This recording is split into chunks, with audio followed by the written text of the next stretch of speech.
வணக்கம். கங்குவா கங்குவா கங்குவா இந்த சத்தம் தான் 2 நாளா பேஸ்புக், வாட்ஸ்அப், யூடியூப் எல்லாத்துலயும், சோசியல் மீடியா எல்லாத்துலயும் இதுதான் வந்துட்டு இருக்கு. கங்குவா கங்குவா கங்குவான்னு. கங்குவா படம் நல்லா இருக்குதோ நல்லா இல்லையோ அது 2வது பட்சம். ஆனால் அந்த கங்குவா படம் எடுத்த ப்ரொடியூசரையும் ஹீரோவையும் டைரக்டரையும் என்னென்னவோ பேசிட்டு இருக்கீங்களா? எல்லாம் படத்தை பார்த்துட்டு ஒண்ணு நல்லா இருக்குன்னு சொல்லணும், இல்ல நல்லா இல்லைன்னு சொல்லணும்.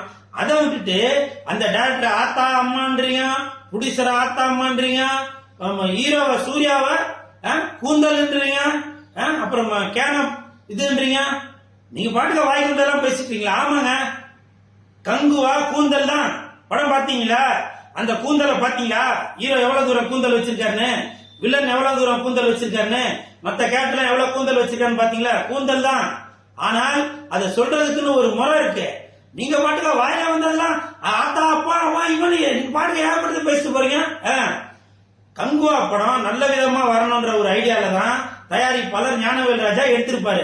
நல்லபடியா வரணும் அப்படின்னு தான் இயக்குனர் சிவா எடுத்திருப்பாரு. நல்லபடியா நடிக்கணும், நல்லபடியா ஹிட் ஆகணும் தான் சூர்யா நடிச்சிருப்பாரு. யாருன்னா வந்து கங்குவா படம் ஓடக்கூடாதுன்னு சொல்லி நடிப்பாங்க? சொல்லுங்க. நீ படம் வாயில வந்ததெல்லாம் பேசிட்டு போறீங்களாங்க? அந்த உரிமை உங்களுக்கு யாருங்க கொடுத்தது? படம் பிடிச்சிருக்கா, பிடிச்சிருக்குன்னு சொல்லணும், இல்லன்னா இல்லன்னு சொல்லணும். நீங்க இந்த மாதிரி வாய் வந்ததெல்லாம் பேசிட்டு போறீங்களா? சப்போஸ் சிவாவோட குடும்பத்திற்கோ, இல்ல ஞானவேல் ராஜா குடும்பத்திற்கோ, இல்ல சூர்யாவோட குடும்பத்திற்கோ ஏதோ ஒண்ணு ஆயிடுச்சுனாக்கா நீங்களாங்க வந்து அந்த குடும்பத்தை பாப்பீங்க? சொல்லுங்க. தயவு செய்து அடுத்தவர்களை இழிவுபடுத்தி பேசாதீங்க. நீங்க அப்படி இழிவுபடுத்தி பேசும்போது உங்களுடைய குணம் என்ன அப்படின்றது வெளியில தெரிய வரும். புரியுதுங்களா? நம்ம வந்து ஏதோ பந்தாக்கு ஜாலியா கலாச்சி பேசிட்டோம் அப்படின்னு நினைக்காதீங்க. உங்களுடைய குணம் என்ன அப்படின்றது அடுத்த ஸ்டேட்டுக்காரங்க பார்ப்பாங்க, அடுத்த நாட்டுக்காரங்க பார்ப்பாங்க. அடுத்த ஸ்டேட்ல மலையாள படமோ இல்ல தெலுங்கு படமோ இங்க வந்து ஓடிச்சுவாங்க. பாத்தீங்களா அந்த படம் எப்படி ஓடிச்சு, இந்த படம் எப்படி ஓடிச்சு, அப்படி புது முயற்சி தாங்க. கங்குவா படம் ஒரு புது முயற்சி.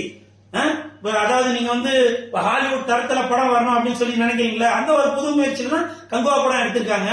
அதற்கு வந்து நீங்க உங்களால பிடிக்கலையா, சரி நீங்க உங்களோட கருத்து சொல்லுங்க, தப்பு இல்ல. ஆனால் இழிவுபடுத்தி பேசக்கூடாது. புரியுதுங்களா? அப்புறம் இப்படி இருந்தாக்க தெலுங்கு படம் ஓடதான் செய்யும், மலையாள படம் ஓடதான் செய்யும், தமிழ்நாட்டில் வந்து கொடிகட்டி பறக்கதான் செய்யும். புரியுதுங்களா? நம்ம ஊருக்காரனுக்கே நீங்க சப்போர்ட் பண்ணலனாக்க அப்புறம் எந்த புது முயற்சி யாருங்க பண்ணுவா? சொல்லுங்க. ஆமாங்க, தயாரிப்பாளர் சொன்னாரு. என்ன சொன்னாரு? நீங்க வந்து இந்த படத்தை வந்து ரொம்ப ஆஹா ஓஹோன்னு பாப்பீங்க, இந்த ஆடியோ ரிலீஸ்க்கு வந்து அந்த டிக்கெட்டை மறுபடியும் எடுத்துட்டு வாங்க, சக்சஸ் மீட் பண்ணுவோம் அப்படின்னு சொன்னாரு. உண்மைதான். உங்களுக்கு ஒரு குழந்தை பிறந்துச்சுனாங்க, அந்த குழந்தைய வந்து நீங்க என்ன சொல்லுவீங்க? என் பையன் பெரிய ஆகி டாக்டர் ஆவா, இன்ஜினியர் ஆவா, கலெக்டர் ஆவா அப்படின்னு தானே சொல்லுவீங்க. அந்த ஒரு மாதிரி தான் நான் எடுத்திருக்க படம் வந்து நல்ல பெரிய அளவுல பேசப்படணும்னு சொல்லியிருக்காரு. யாருன்னா பிறந்த குழந்தைய ஐயா இது உருப்படாது, நாசமா போயிடும், திருட்டு பிள்ளையா வரும், இப்படியா சொல்லுவாங்க?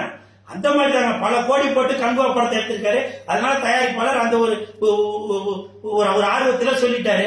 அதே மாதிரி சூர்யா சொன்னாரு இந்த படத்தை வந்து ஆன்னு வாயை பிளந்து பாப்பீங்க அப்படின்னு. இது எல்லாமே ஒரு புது முயற்சி தாங்க. உங்களுக்கு பிடிக்கலன்னு சொல்லுங்க, தப்பு இல்ல. அதை விட்டுட்டு நீங்க அவங்களோட குடும்பத்துல உள்ளவங்க திட்டுறீங்களா? நீங்க உங்க வீட்டுல எடுத்துங்க, ஒரு நாளைக்கு வந்து குழம்பு சரியில்லைன்னா உடனே நீங்க உங்க அம்மா திட்டுவீங்களா? ஒரு தூய்மை எடுத்த சரியில்லைன்னா உடனே உங்க அப்பா அந்த மாதிரி அசியசியமா திட்டுவீங்களா? அக்கா தங்கச்சியில திட்டுவீங்களா? சொல்லுங்க. ஏதோ தவறு நடக்குது, அது சகஜம் தான். அது சவுண்ட் ஜாஸ்தியா தான் இருக்கு அப்படி எல்லாருமே தான் சொல்றீங்க, வாஸ்தவம் தான். இப்ப கம்மி பண்ணிட்டாங்கல்ல. நீங்க பாட்டுக்கா வீடியோல அதை இதுன்னு பேசி விட்டு போனது அடுத்த ஸ்டேட்டுக்காரன் காரி துப்புற அளவுக்கு வந்துருச்சு. இப்போ எனக்குலாம் அவ்வளவு ஒரு மன வேதனையா இருக்கு இந்த மாதிரி நீங்க பேசி இருக்கிறது.